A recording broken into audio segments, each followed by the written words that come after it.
Hi, Phoenix Sister Cities. Congrats on your 50th anniversary. My name's Ryne Barry, and I traveled to Himeji, Japan in the summer of 2010. I went to Thunderbird High School, and I currently live in Austin, Texas, and I am a senior manager of a rocket test team at SpaceX. Just kind of thinking back to the program and why I applied. Really, back then, I just enjoyed traveling and wanted to meet some new people. So thought this was a good way to probably go somewhere that I probably want to travel to otherwise. One of my favorite memories when I was in Japan was probably going to a Japanese baseball game. I had played baseball my whole life and went to plenty of games in the U.S. But this was something that I've never seen before. When we got there, people had balloons. There was a band in the outfield. Everyone was just screaming and yelling the entire time. Definitely a very different environment than the games in the U.S. and something that I always remember.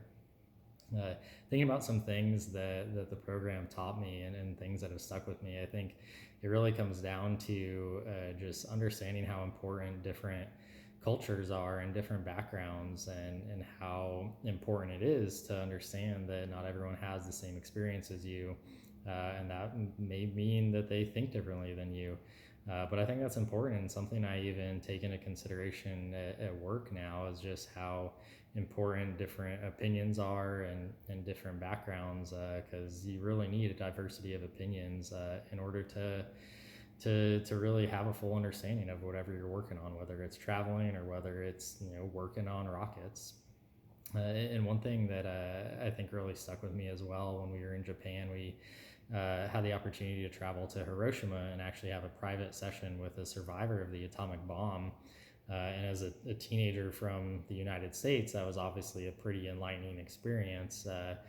And actually, for me, it was interesting because I happened to be in Pearl Harbor a few months before this, and there was a lot of Japanese tourists there, and I just thought that was kind of interesting. And didn't really understand what to think about that. And turns out a few months later I was in Hiroshima as an American tourist, essentially.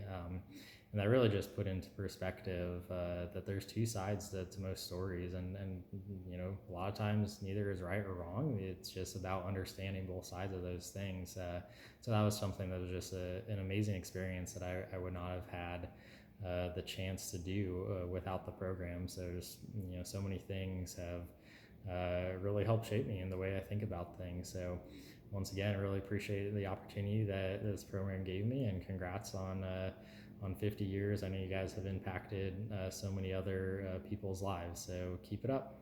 Congrats.